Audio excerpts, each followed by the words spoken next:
साहब की जानिब से ये एक का काम है कुरान मजीद फुरकान हमीद की खिदमत के हवाले से, जिसमें इन्होंने तजवीदी इस्तिलाहात मुतशाबिहात पे बड़ा खूबसूरत काम किया है।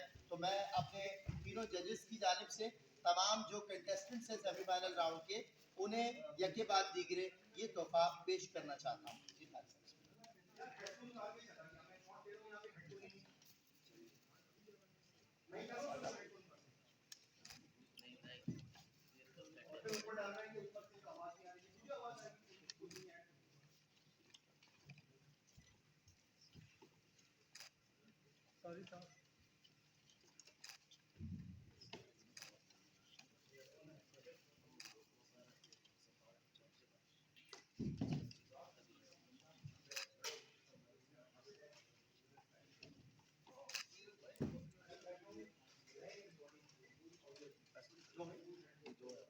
बेटा कौन सा तुम्हारी रह गए? ये बच्चे ये कौन रह गए? आइए आइए, आप दोनों आइए।